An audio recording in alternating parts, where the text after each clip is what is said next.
사랑하는 성도 여러분, 오늘 우리는 이곳에서 지금 함께 예배드리고 있습니다. 그렇죠?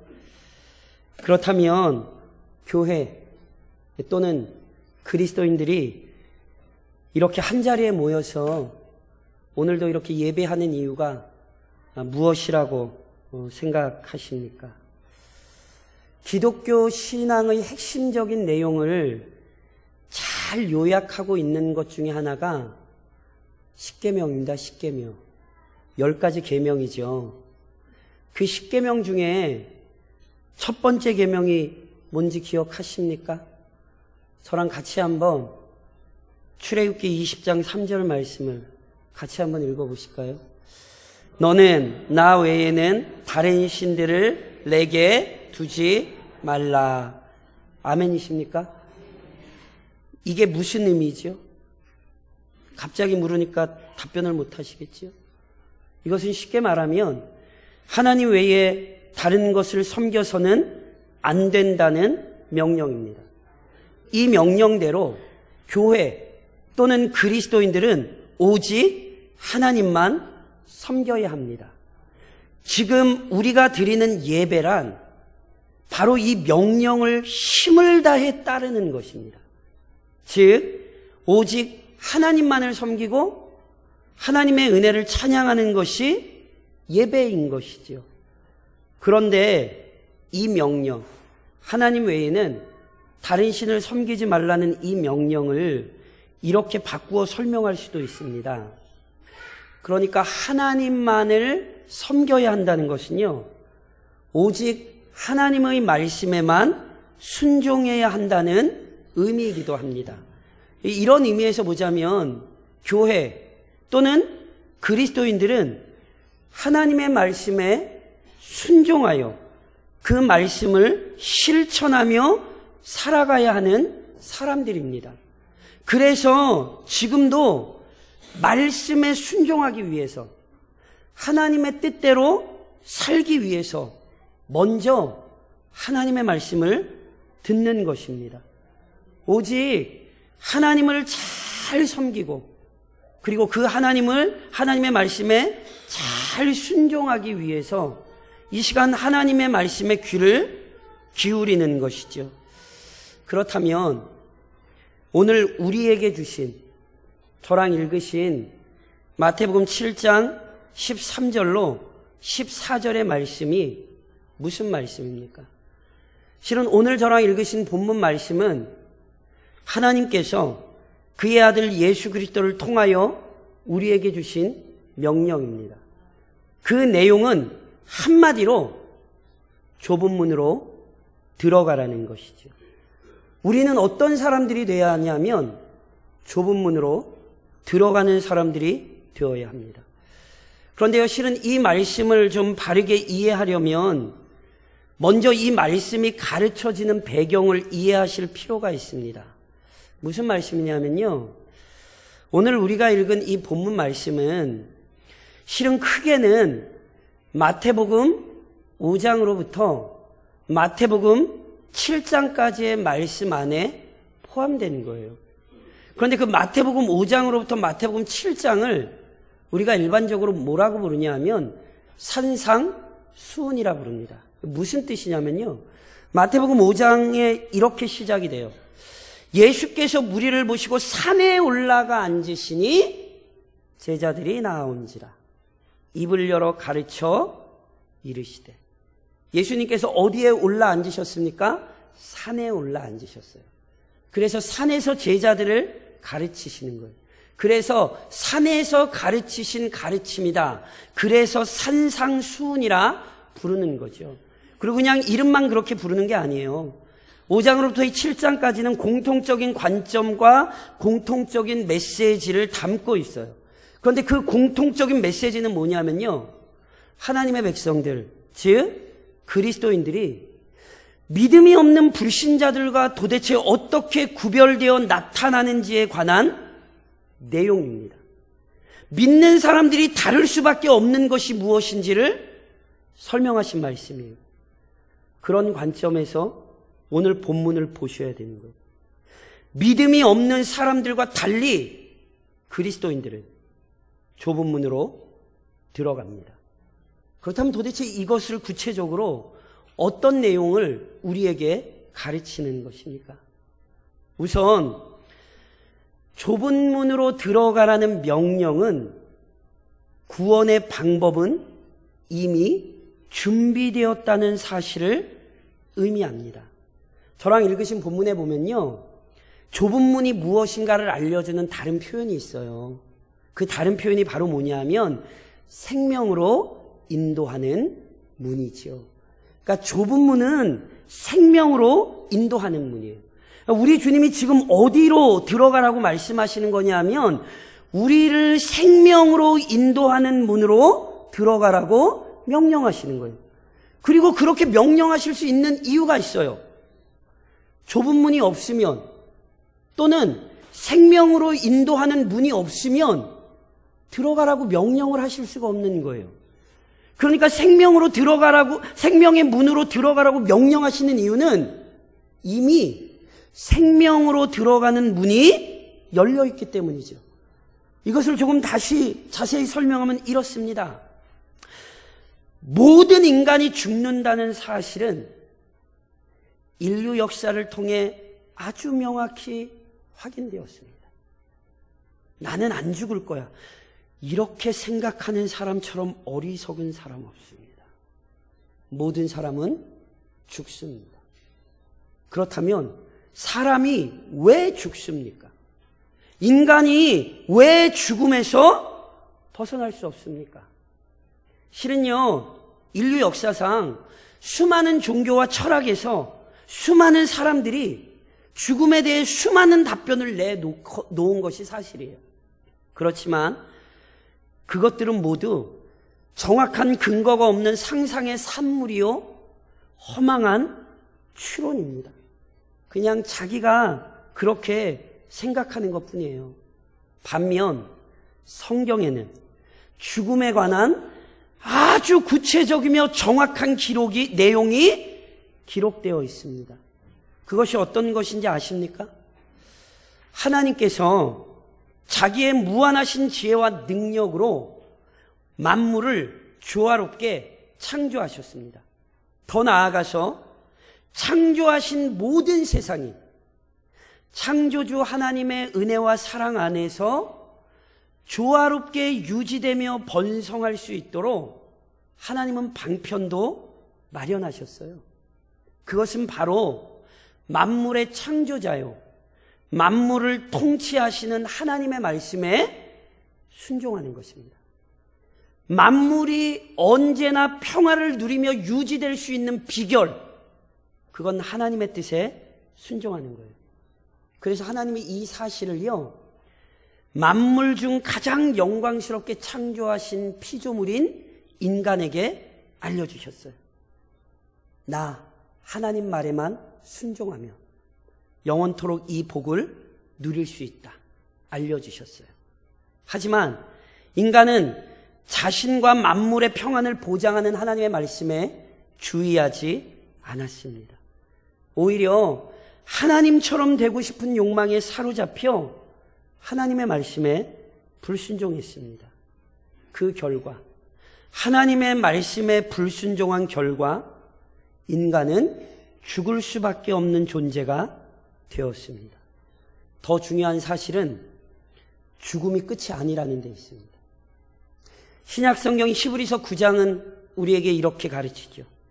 한 번 죽는 것은 사람에게 정해진 것이요, 그 후에는 심판이 있으리니. 죽는 게 끝이 아닙니다. 잘 기억하셔야 돼요. 인간이 창조주 하나님의 뜻을 거슬렀기에 당연히 형벌이 내려졌죠. 그 형벌이 먼저는 육체적 죽음으로 시행되는 거예요. 그리고 그 육체적 죽음 이후에는 육체적 죽음보다 더 무서운, 중단되지 않고 영원히 가해지는 고통에 매이게 됩니다. 이 죽음과 이어지는 고통은 우연히 발생한 것이 아닙니다.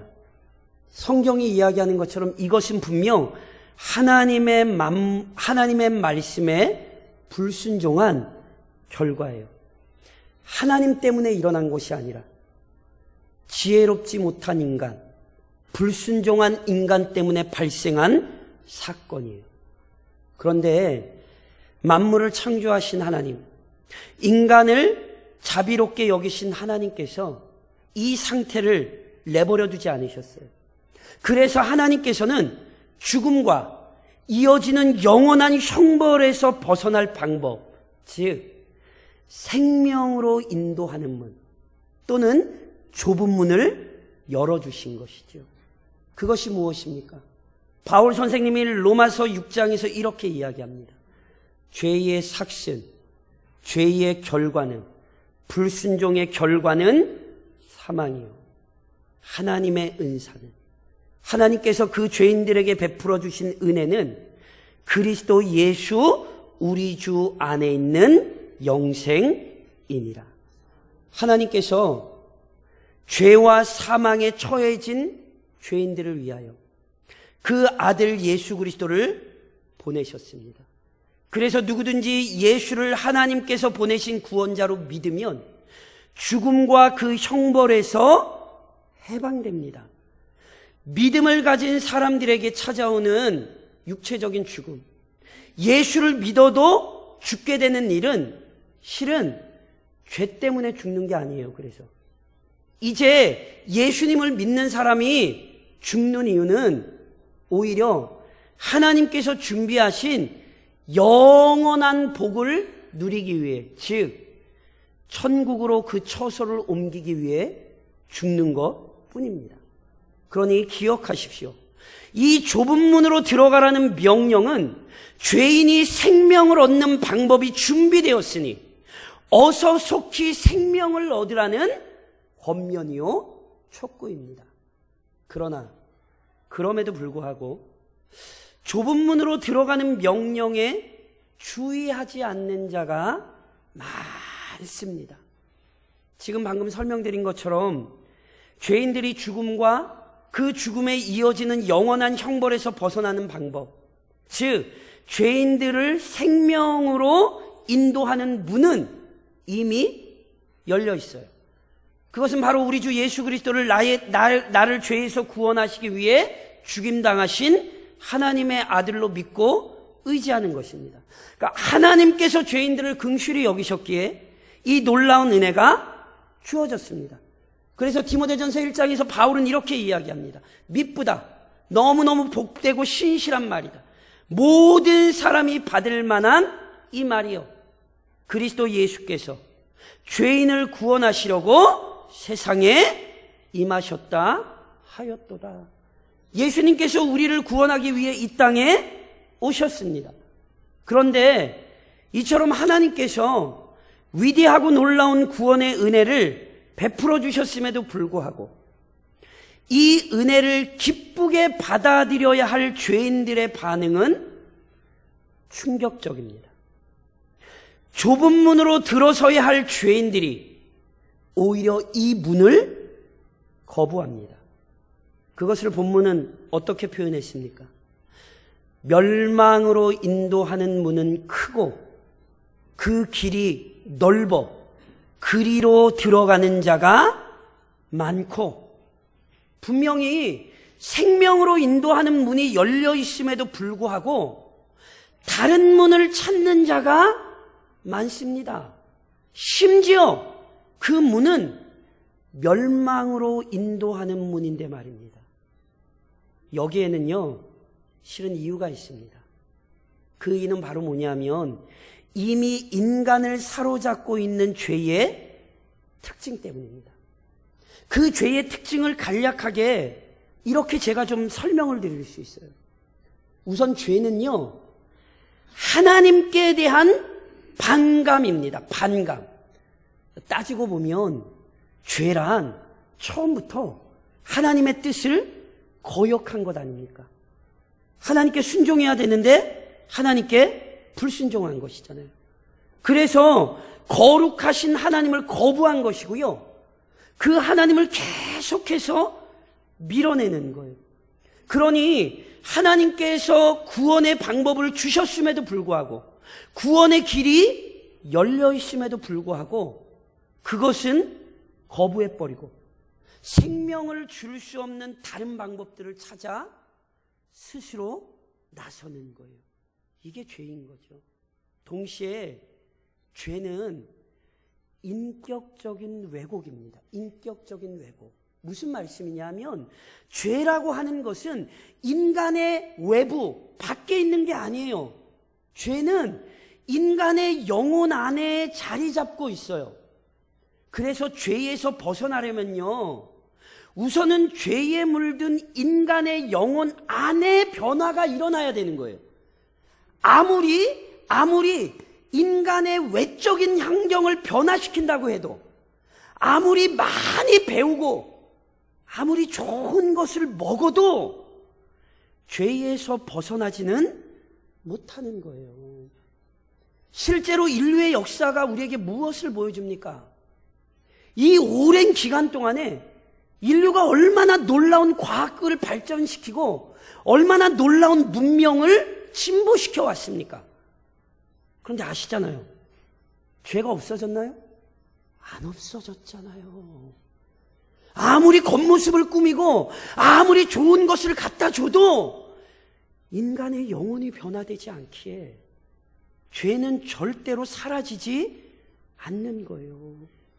그래서 역사가 이것을 이미 입증하고 있음에도 불구하고 그 사실을 모르고 자꾸 인간의 영혼이 아닌 인간의 모양만 바꾸는 넓은 문으로 계속해서 들어가는 거예요. 이게 원래 죄의 특징이에요. 또 하나, 죄는 본래의 목적 또는 합당한 목적에서 이탈하는 것입니다. 하나님께서 만물을 창조하신 이유는 만물로부터 모든 찬양과 영광을 받으시기 위해서입니다. 그런데 죄는 이러한 목적에서 이탈한 것이지요.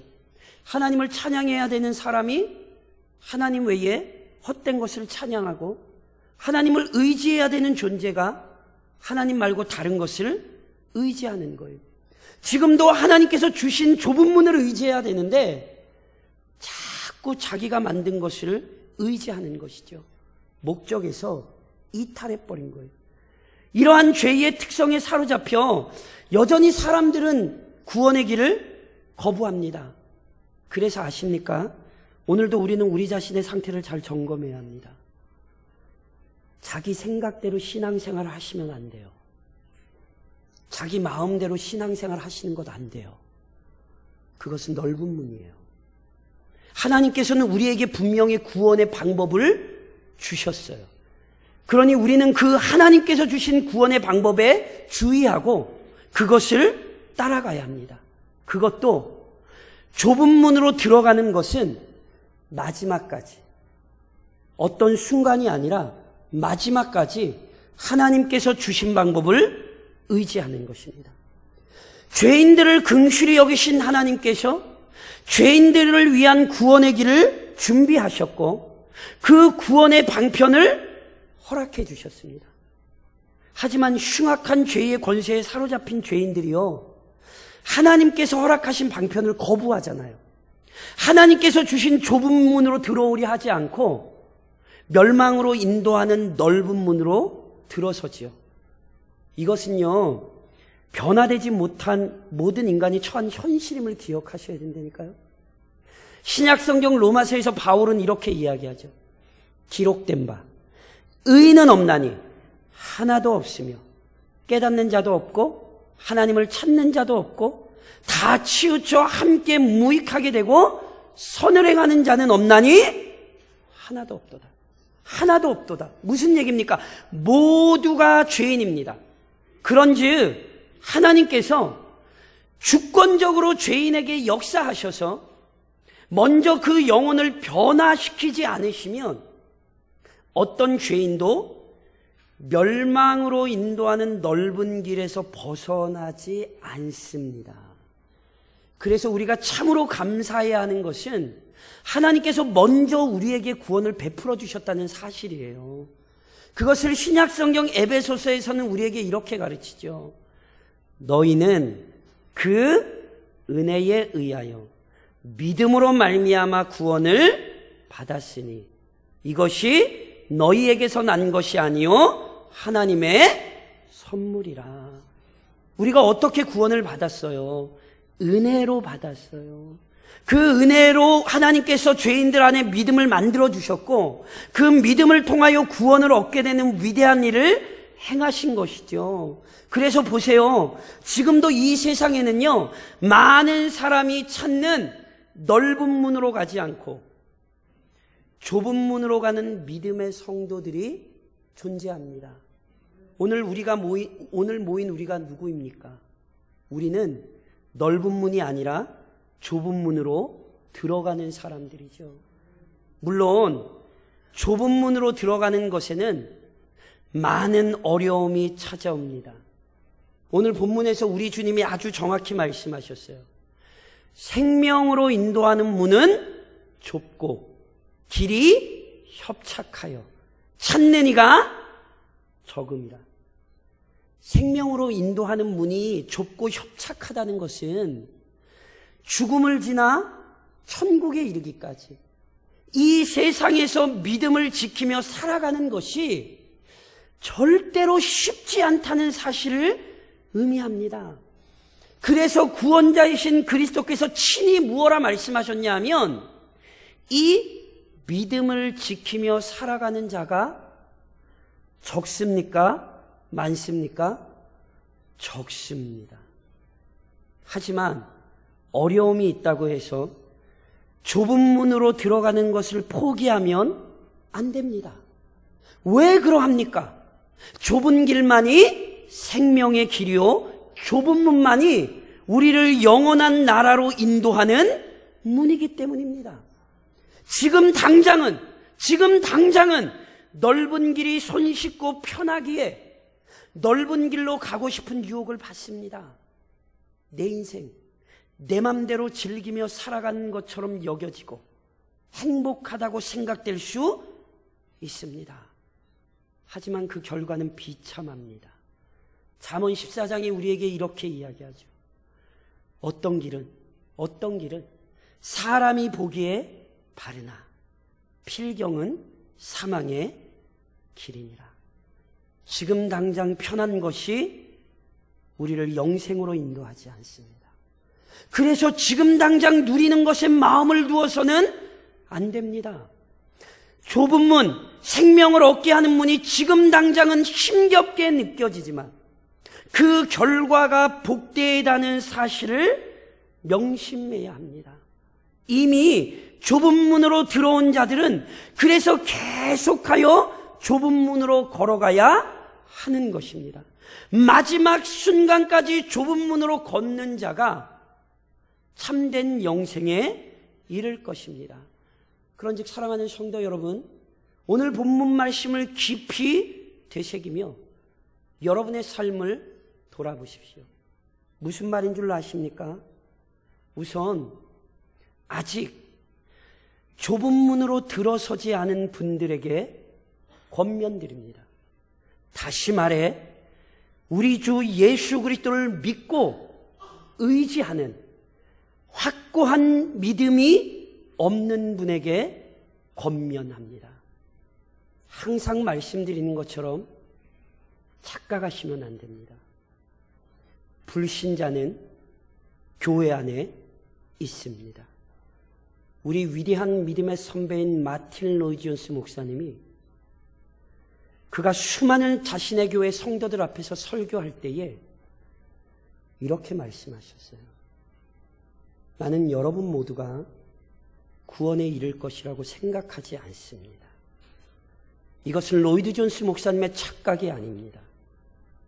이것은 성경의 증언입니다. 저 역시 우리 교회 성도들에게 끊임없이 이야기해 왔습니다. 죄송하지만 불신자는 이 안에 있습니다. 그런즉 지금 즉시 그리스도를 믿음으로 생명을 얻으십시오. 앞서 말씀드렸듯이 인류의 역사는 모든 인간이 죽는다는 사실을 분명히 보여줍니다. 바꿔 말하면 우리 모두 자기의 죽음에 대해 인식해야 합니다. 안 죽을 거라고 생각하지 마십시오. 그리고 그 죽음을 준비하는 지혜가 필요합니다. 도대체 그 죽음을 어떻게 준비하시겠습니까? 그냥 이대로 살다가, 그냥 즐기며 살다가 죽으면 그것이 끝입니까? 그렇지 않습니다. 한 번 죽는 것이 사람에게 정해진 것이고 그 이후에는 영원한 형벌의 심판을 받을 것입니다. 이것이 모든 사람이 피할 수 없는 진정하고 참된 현실입니다.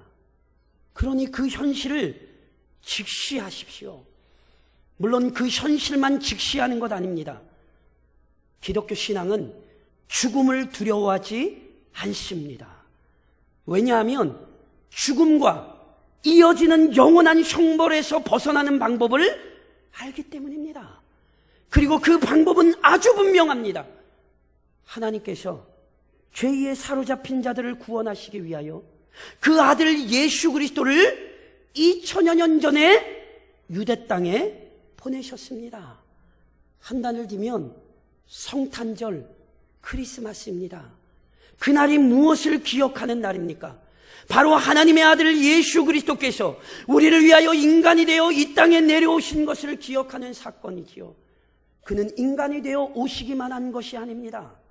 그는 십자가 위에서 죄인들을 대신하여 죽임을 당하셨습니다. 그리스도의 죽음은 인류 역사상 가장 위대하고 유일한 죽음으로서 죄인에게 영원한 생명을 허락하는 능력입니다. 요한복음 5장에서 그래서 우리 주님이 이렇게 말씀하셨지요.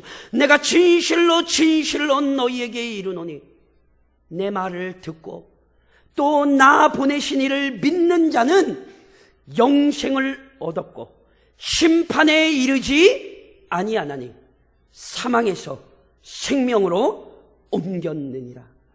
그리스도를 믿는 자가 사망에서 생명으로 옮겨진 자입니다. 그러니 우리 주 예수 그리스도를 다른 사람이 아니라 나 자신의 구원자로 믿으십시오. 그리하여 사망에서 벗어나 생명을 얻으십시오. 무엇보다 이 좁은 문으로 들어서는 일에, 영원한 생명을 얻는 일에 지체하지 마십시오. 우리 모두 죽는다는 사실을 분명히 압니다.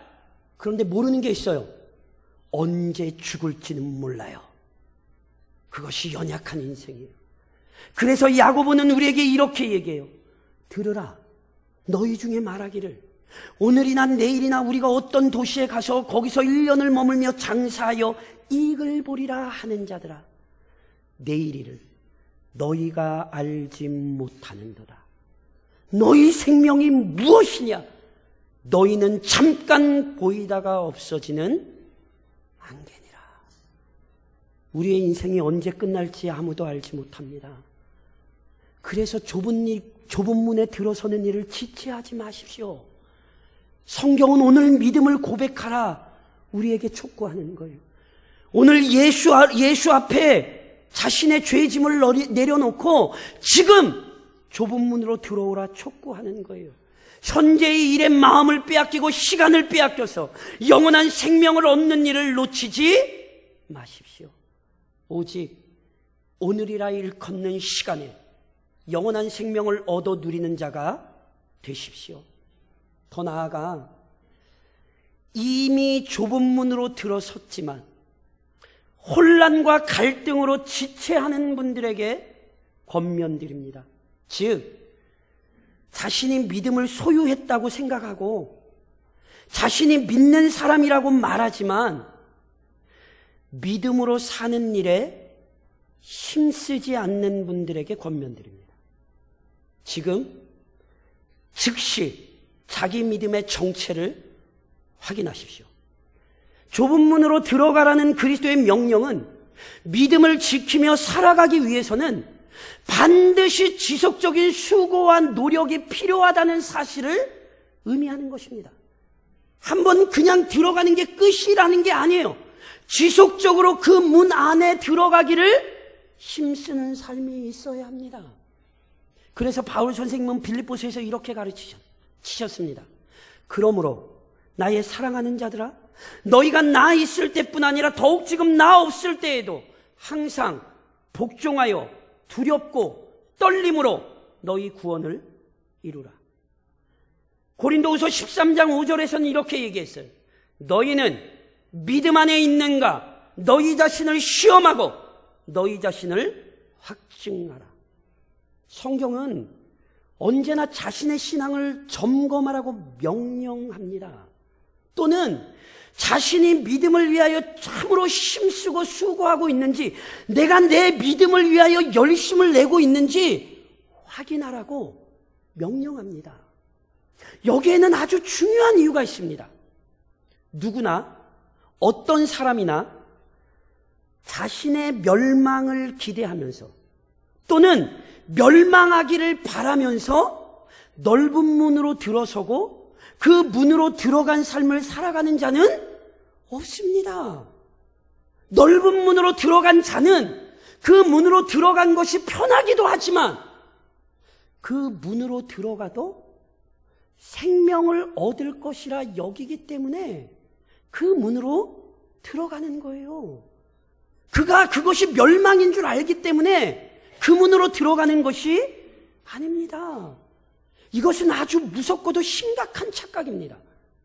왜 자신의 신앙을 점검하셔야 되는지 알아요? 왜 내가 지금 믿음을 위하여 수고하고 있는지, 무엇을 애쓰고 있는지 확인하셔야 되는지 알아요? 넓은 문으로 들어섰음에도 불구하고 그것을 좁은 문이라고 착각할 수 있기 때문입니다. 이것은 절대로 지나친 염려가 아니라 언제나 교회 안에서 발생하는 현실입니다. 디모데전서 1장에 바울이 이런 말씀을 하시죠. 믿음과 착한 양심을 가지라. 어떤 이들은 이 양심을 버렸고 그 믿음에 관하여는 파선하였느니라. 믿음에 관하여 파선한 자들이 있습니다. 그럼 이 사람들은 원래 믿음이 있었는데 믿음이 사라진 것입니까? 그렇게 얘기하시면 큰일 납니다. 믿음은 사람이 만들어내는 것이 아니라 하나님께서 만들어내시기 때문입니다. 그러니 이 말씀은 무슨 얘기인 줄 아십니까? 이 사람들은 처음부터 믿음이 없었습니다. 이 사람은 처음부터 예수를 믿지 않았습니다. 이 사람은 처음부터 천국을 구하지 않았습니다. 그런데 자기는 예수를 믿고 있다고 착각한 거예요. 자기는 좁은 문으로 들어섰다고 착각하고 살았던 거예요. 그 착각이 지속된 이유가 뭔지 아세요? 한 번도 자기 믿음을 정직하게 점검을 해본 적이 없는 거예요. 자신의 믿음이 참된 것인지 말씀에 비추어 한 번도 자기 믿음을 점검한 적이 없어요. 그래서 자기 믿음이 가짜라는 것을 모르고 오랜 시간을 교회 안에 머물러 있었던 거예요. 이런 일은 언제나 교회에서 발생합니다. 실제로는 신앙이 없으나 그 사실을 숨겨놓고 그냥 오래 교회 안에서 머문 것뿐입니다. 그런즉 여러분 자신의 신앙을 점검하십시오. 피하지 마십시오. 내가 진정 예수 그리스도를 믿는가? 그 말만 하지 마십시오. 그 믿음을 지키기 위해 내가 실제로 수고하고 애쓰고 있는가 점검하셔야 됩니다. 그것이 없다면 그것은 가짜입니다. 만일 진짜 믿음이 있다면 그 점검을 통해 여러분의 믿음은 더 강력해질 것입니다. 그 점검을 통해 여러분의 믿음은 더 견고해질 것이고 좁은 문으로 들어가는 수고가 헛되지 않다는 것을 알고 좁은 문으로 들어가는 일에 더 힘쓸 것입니다. 마지막으로 계속 힘을 다해 좁은 문으로 걷는 성도들에게 권면드립니다. 즉 묵묵히 믿음의 자리를 지키는 그리스도인들에게 권면합니다. 좁은 문으로 들어와 믿음의 삶을 살고 있다는 사실에 감사하십시오. 비록 믿음으로 사는 것이 힘겹고 고단한 싸움이지만 이 모든 과정 이후에 참된 영광의 자리에 이르게 될 것을 소망하십시오. 잠언이 우리에게 약속한 바가 있어요. 여호와를 경외하는 것은 생명의 셈이니 사망의 그물에서 벗어나게 하느니라. 여호와를 경외하는 우리의 믿음이 결국 우리를 생명에 이르게 할 것입니다. 이 신실하신 하나님의 약속을 붙들고 그러니 묵묵히 믿음으로 사십시오. 그리고 이 믿음으로 사는 과정 가운데 이 문으로 들어오도록 촉구하고 권면하는 일을 잊지 마십시오. 그리스도 안에서 허락된 구원의 은혜는요, 우리의 본성을 변화시킵니다. 그래서 이전에는 자기 자신의 타락한 욕망 때문에 하나님을 거부하고 타인을 배척했지만 이제는 하나님을 사랑하고 타인을 긍휼히 여기는 마음을 품게 되는 것입니다. 그래서 타인에 대한 가장 탁월한 사랑은 그의 영혼을 얻기 위해 헌신하는 것으로 나타납니다. 진정한 사랑은 아직 구원을 얻지 못한 자에게 복음의 진리를 선포하는 것으로 입증되는 것입니다. 이런 의미에서 이 시간 우리는 우리 대광중앙교회의 사명을 다시 되새겨야 합니다. 그리스도께서 승천하실 때에 그의 교회에게, 그의 믿음의 백성들에게 주신 말씀은 분명해요. 마태복음 28장에 이렇게 기록하죠. 그러므로 너희는 가서 모든 민족을 제자로 삼아 아버지와 아들과 성령의 이름으로 세례를 베풀고 내가 너희에게 분부한 모든 것을 가르쳐 지키게 하라. 볼지어다 내가 세상 끝날까지 너희와 항상 함께 있으리라 하시니라. 교회는 무엇을 해야 합니까?